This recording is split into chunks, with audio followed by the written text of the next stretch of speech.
warahmatullahi wabarakatuh. Apa kabar kalian semua? Semoga setiap minggunya kalian dalam keadaan sehat ya. Tidak kurang suatu apapun, tetap semangat. Nah, di pertemuan kali ini kita akan melanjutkan pembahasan pada bab sistem perkembangbiakan tumbuhan dan hewan. Ini video terakhir sebelum adanya evaluasi. Masih di kompetensi dasarnya KD 3.2 ya, menganalisis perkembangbiakan pada tumbuhan dan hewan serta penerapan teknologi. Nah, apa yang akan kita bahas pada video kali ini? Yang akan kita bahas adalah perkembangbiakan pada hewan. Ada aseksual, seksual, perkembangan hidup hewan, perkembangan hidup hewan, teknologi perkembangbiakan pada hewan. Itu yang akan kita bahas. Lanjut. Perkembangbiakan pada hewan. Coba dilihat ini gambar-gambarnya. Ada perkembangbiakan hidra. Apa itu hidra? Planaria, amuba. Jadi beda ya perkembangbiakannya ya? Coba kita bahas. Perkembangbiakan aseksual pada hewan. Yang pertama, membentuk tunas. Maksudnya gimana? Nah, sejumlah hewan berkembang biak dengan pertunasan individu baru yang berasal dari bagian tubuh induknya. Contohnya apa? Dia berkembang biak dari bagian tubuh induknya. Pertama ada polip ubur-ubur, hidra, dan obelia. Dalam daur hidupnya, ubur-ubur mengalami dua wujud. Ini hanya ubur-ubur ya. Polip dan medusa. Polip hidup menetap di suatu tempat dan berkembang biak secara vegetatif dengan bertunas membentuk medusa atau ubur-ubur yang kemudian lepas dan hidup melayang di air. Nah, ubur-ubur ini kemudian berkembang biak secara generatif dan mempunyai ovarium atau testis. Jadi dia tuh ada dua wujud polip. Ini polip sama medusa. Jadi berarti polip itu ubur-ubur muda gitu. Kalau medusa ubur-ubur dewasa. Ya. Gimana sih perkembangbiakannya? Dua kali itu dari mulai sperma dan ovum bersatu dan kemudian jadi zigot, dia membentuk larva. Ya, kemudian dia membentuk skifistoma. Gitu ya, kayak apa ya? Polip baru gitu, ya bertumbuh gitu. Terus disinilah reproduksi aseksual. Aseksual itu reproduksi tidak kawin ya, gitu ya. Nah, inilah di sini aseksual, dia membentuk tunas gitu, kayak tunas. Terus habis itu dia berkembang gitu, membentuk medusa. Setelah itu lepas medusanya, terus melayang di air gitu. Nah, selanjutnya setelah dia menjadi medusa atau ubur-ubur, dia berkembang biak secara generatif lah. Maka dari itu ada sperma sama ovum. Ada dua berarti ya, generatif dan vegetatifnya. Kalau vegetatif, pertunasan atau reproduksi aseksual, dia terjadi pada polip, pembentukan polip. Kalau yang generatif, seksual kan berarti, nah ini dia terjadi pada medusa yang sudah dewasa gitu, atau ubur-ubur dewasa. Paham? Ada dua kali ya, dua wujud maksudnya. Nah, kalau hidra gimana nih pertunasan hidra? Kayak biasa pertunasan ya, dia kan pertunasan itu dia berasal dari individu dari induknya ya kan. Nah, ini nih, ini induk ya. Terus dia memiliki kayak percabangan dan membentuk tunas. Nah, dia lepas membentuk individu baru. Nah, inilah hidra baru gitu, berasal dari induknya kan, kayak gitu maksudnya. Kedua, fragmentasi. Perkembangbiakan ini memiliki dua tahap. Pertama, fragmentasi, yaitu pematahan atau pemotongan tubuh induk menjadi dua bagian atau lebih. Ingat, fragmentasi berarti pematahan atau pemotongan. Itu kata kuncinya. Kedua, tahap regenerasi, yaitu setiap potongan tubuh induk tersebut membentuk bagian tubuh lain yang tidak ada pada bagian tersebut. Dan pada akhirnya setiap potongan akan membentuk individu baru dengan bagian tubuh lengkap seperti induknya. Contohnya adalah cacing planaria. Pertama, kita bahas tahapnya. Ini cacing planaria. Habis itu dia terjadi pemotongan atau pematahan. Setelah itu, misalnya ini ekor nih, gitu kan. Yang nggak ada apa berarti?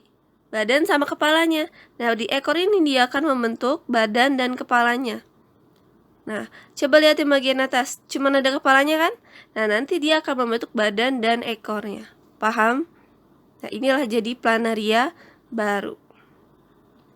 Lanjut ke membelah diri.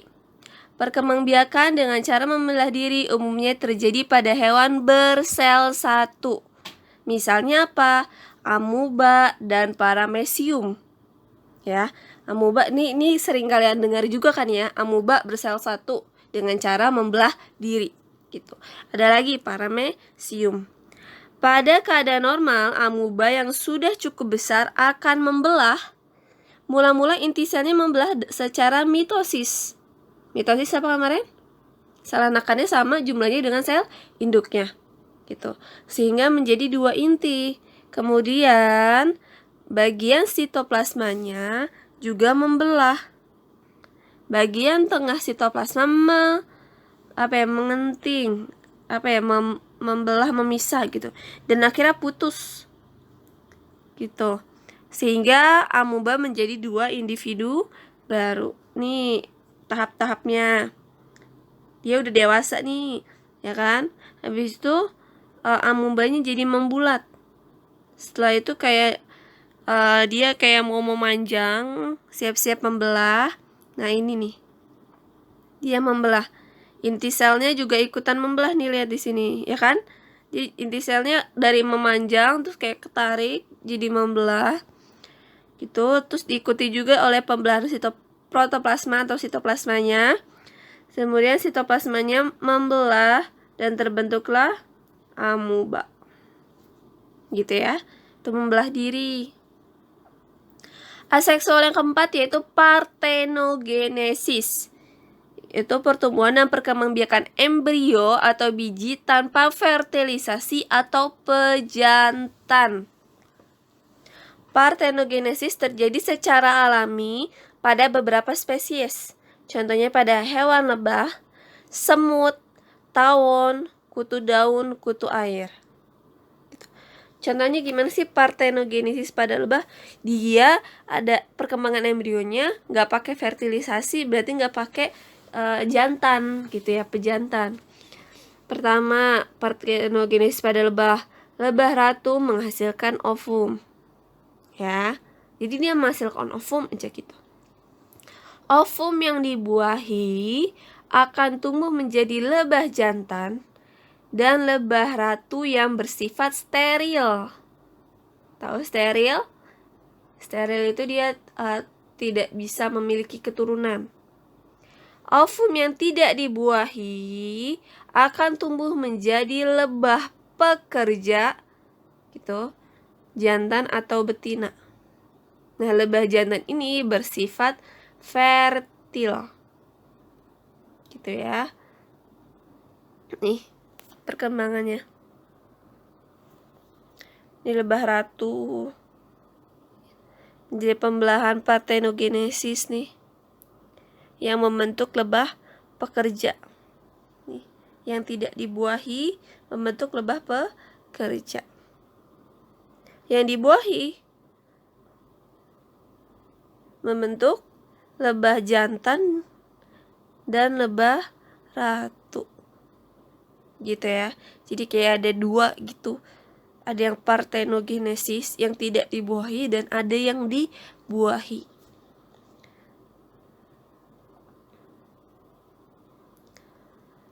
Perkembangbiakan seksual pada hewan. Tadi berarti kita flashback lagi, yang aseksual ada apa aja? Pertama ada tunas, membentuk tunas. Yang kedua ada membelah Di yang ketiga ada fragmentasi. Keempat ada parthenogenesis.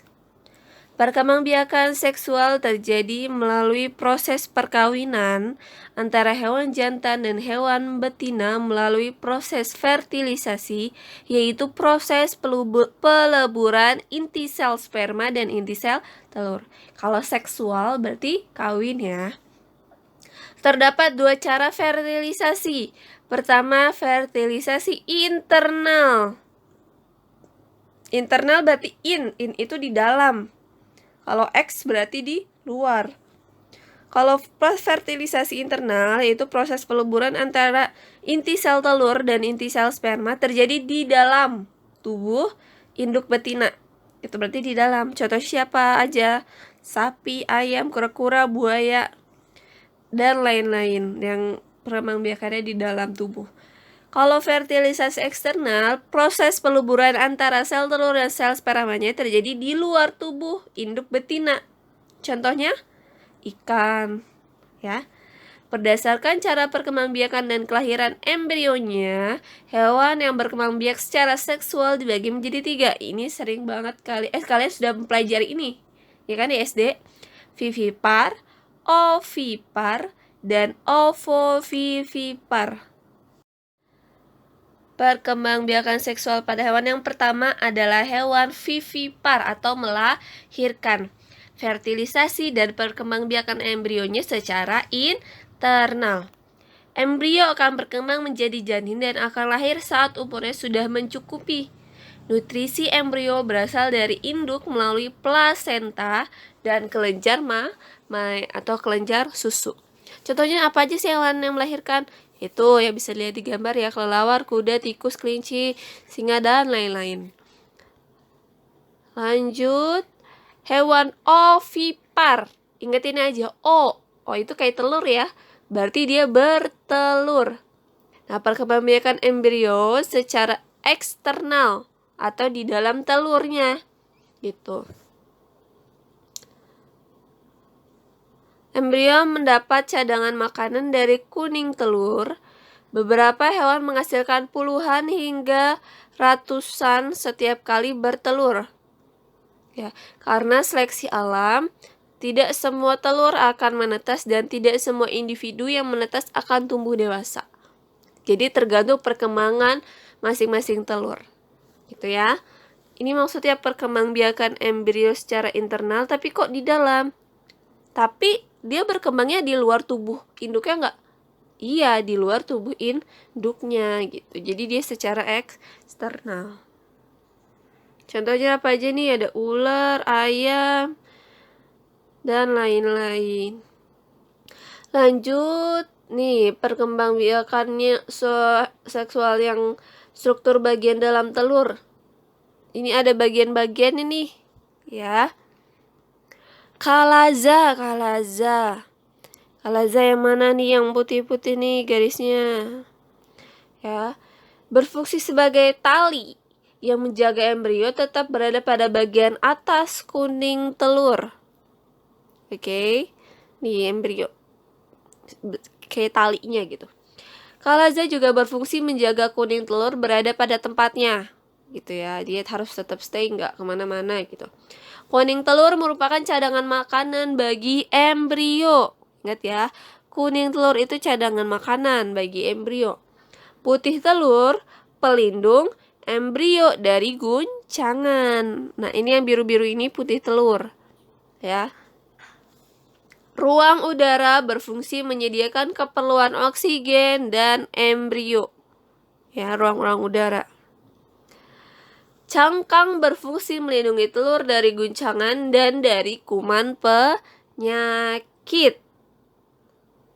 Nah, kenapa telur itu kalau misalnya kalian beli dari warung itu sebaiknya dicuci sebelum kalian masak? Karena di dalam cangkang telur itu banyak bakteri-bakteri dan kuman penyakit. Makanya dicuci dulu pakai air mengalir gitu ya. Jangan kalian masak telur nih dari warung, abis itu kalian langsung ceplokin. Nah, itu tuh kan kena cangkangnya gitu kan. Jadi harusnya dicuci dulu telurnya gitu ya. Nah, pada cangkang terdapat pori-pori untuk pertukaran gas. Lanjut ketiga, perkembangan hewan ovovivipar. Itu bertelur, melahirkan. Embrio berkembang dalam telur dan berada di tubuh induknya. Ya, telur menetas di dalam tubuh induk dan dilahirkan. Paham? Kan embrio nih berkembang dalam telur dan berada di luar tubuh induk. Telurnya menetas di dalam tubuh induk dan dilahirkan. Paham nggak? Jadi kayak dilahirnya itu di dalam telur, dilahirkannya menetasnya itu di dalam tubuh si induknya, gitu. Contohnya ular boa, ular kadut, ular pucuk, ular bangkai laut, bunglon, iguana, salamander, platypus, ikan pari, ikan gupi, ikan hiu, kuda laut, dan lain-lain.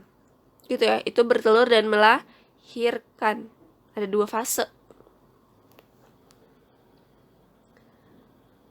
Perkembangan hidup hewan. Ada yang namanya metamorfosis, pasti kalian pernah dengar ya. Metamorfosis adalah perubahan tubuh mulai dari zigot sampai dewasa melalui fase-fase tertentu. Metamorfosis umumnya terjadi pada fase yang berbeda, seperti dimulai dari telur, larva atau nimfa, terkadang juga sering melalui fase pupa, dan berakhir menjadi imago atau hewan dewasa. Ya, metamorfosis dibagi menjadi 2, yaitu metamorfosis sempurna dan tidak sempurna. Metamorfosis sempurna seperti apa? Contohnya katak ya, salah satunya. Contohnya gini, perkembangbiakannya gimana? Nah, pertama dimulai dari telur, ya, akan berkembang menjadi hewan muda disebut larva, ya. Terus larva memiliki struktur dan fungsi organ yang sangat berbeda dengan hewan dewasa. Kemudian pada hewan seperti kupu-kupu dan lalat, larva berkembang menjadi pupa. Kemudian menjadi hewan dewasa.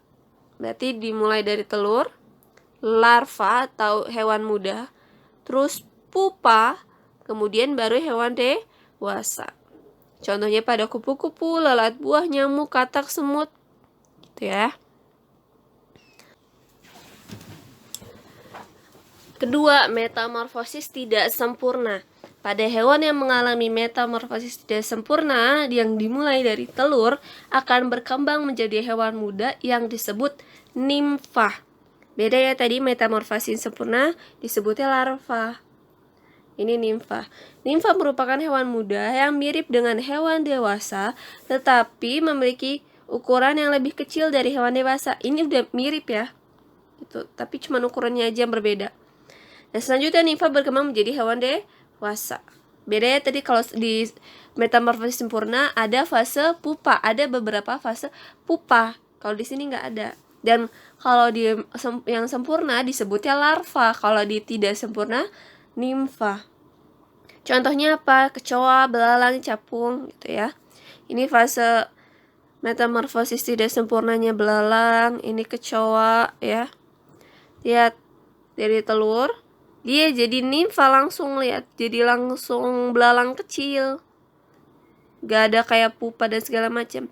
Terus jadi belalang dewasa. Kalau kecoa, lihat, dari telur langsung jadi kecoa kecil, terus baru kecoa dewasa, gitu. Kita lanjut. Nah, tadi udah dijelasin di awal ya, kan ubur-ubur tadi perkembangbiakan secara membentuk tunas ya. Nah, itu di satu fase aja, tapi dia memiliki 2 fase, aseksual dan seksual yang tadi udah Ibu jelasin ya. Jadi ubur sering dijumpai dalam bentuk medusa, tahap seksual, dan sel kelamin dilepaskan ke air dan dapat mengalami fertilisasi atau nah, kemudian zigot berkembang menjadi larva. Larva akan tumbuh menjadi polip yang disebut skifistoma. Yang tadi udah dijelasin ya. Di sini dia dari medusa, sperma dan ovum, ya kan, belahnya terus menjadi zigot. Habis itu larva berenang bebas dan bentuklah skifistoma. Dari polip, ini polip, menjadi skifistoma. Pada tahap polip terjadi aseksual. Nih, aseksual. Ya. Melalui pembentukan tunas. Polip berkembang dan menghasilkan strobila. Strobila terlepas dari induk dan menghasilkan medusa kecil disebut evira. Ini medusa kecil. Ya. Evira tumbuh menjadi medusa dewasa. Gitu ya. Jadi ada 2 tahap, aseksual dan seksual. Teknologi perkembangbiakan pada hewan. Ada inseminasi buatan. Proses memasukkan cairan sperma dari induk jantan yang unggul ke dalam saluran reproduksi betina dengan bantuan manusia.